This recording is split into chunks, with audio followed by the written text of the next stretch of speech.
So this spring, I started a project looking at income in the United States, and I fundraised through Kickstarter. And what I want to show to you today is a couple of the infographics I've created looking at the income distribution today, 30 years ago, and some of the occupations of the very highest income earners in the US. So I want to first start by explaining what data I'm looking at, and this is essentially your tax returns.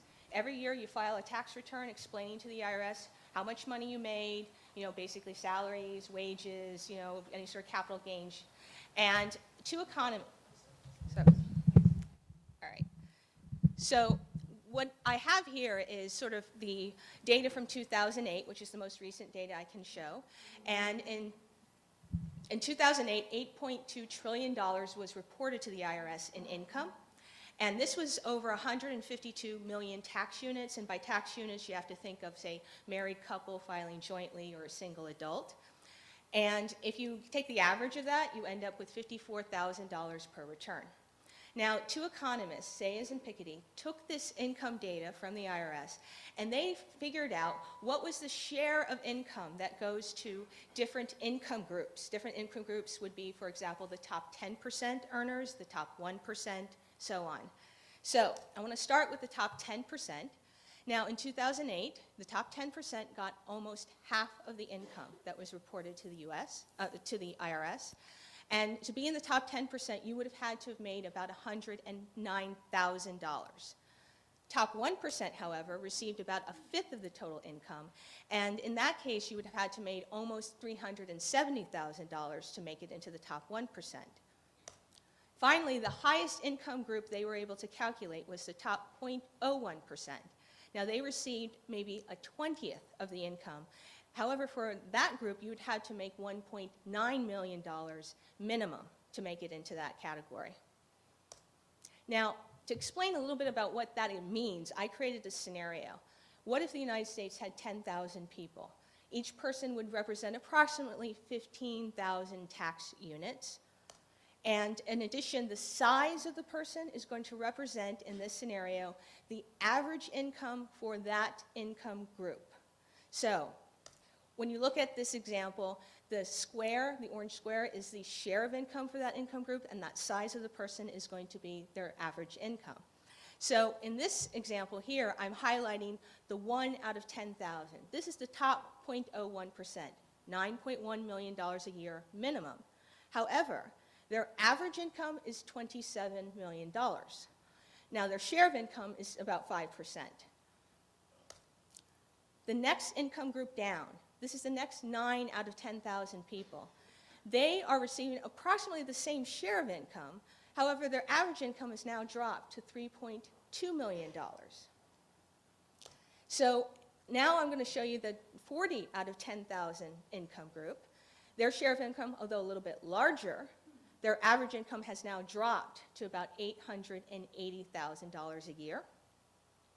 And then finally, the 50 out of 10,000. 50 out of 10,000 group has about $440,000 average income, which is about half of the previous income group. Now, what I've highlighted here essentially is the top 1%. Everybody here is earning at least $370,000 or more. But even among the top 1%, the distribution of income is in fact very, very unequal. Now, to quickly fill out the rest of this chart, the next 400 out of 10,000 is an average income of about $210,000 a year, but their share of income is much greater, around 15%.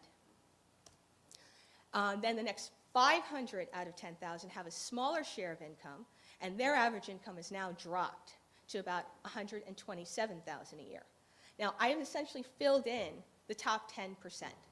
So top 10%, again, you're making at least $109,000 a year. The final income group, This is the bottom 90%. This is the 9,000 out of 10,000 scenario. Their share of income, as I mentioned before, roughly half of the total income, but their average income is now at $31,244. And just to remind you, we talked about the average income for the entire population being $54,000. So that would be an equal distribution scenario. Now, to talk a little bit about the share of income for the top 1%, Sayers and Piketty were able to calculate their share going back to 1913. So in this case, you can see how the share of income has changed dramatically from about 6% to about 1% over that time period. It's now at its highest. However, the lowest point, the point in which the share of income to the very, very top was the smallest, happened to be in 1975. So what I did is I said, you know what, let me go back, recreate that same diagram for 1975 and see what it looked like. And this is what I got. So just to point out, at the very upper left-hand corner, that little orange rectangle, that 1 out of 10,000 scenario, their share of income has, in 75 was 1%, and their average income was only $3.2 million. That compares to 2008, where their share of income has grown to 5%, and the average income is at $27 million. In addition, I want to highlight the fact that the top 1% and the top 10%, their share and average income has dramatically, was much less in 1975.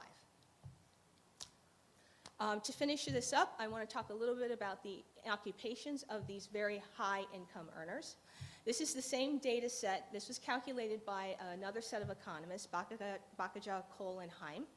And they were interested in looking at, basically what are the occupations that are earning these very, very high incomes. So when they went back to look at the data set, they ended up looking at the top 0.1%. So we're talking about the people making $1.2 million a year, and they're focused really on the salaries and wages of those people. And I've graphed here a very simple, top 10 occupations for this group of people. The top occupation was executives, managers, and supervisors, non-finance. They're about 40% of all the people in that category. Finance professionals come in second, around 18%.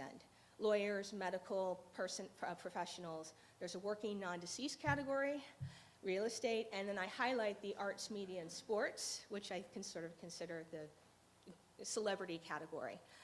Then finally, entrepreneur, computers, math engineers, and business operations. Again, all these people are making at least $1.2 million a year. So, if you're interested in seeing more of my work, I have a blog, visualizingeconomics.com. You can also sign up to find out more about my project, An Illustrated Guide to Income in the United States. Thank you very much.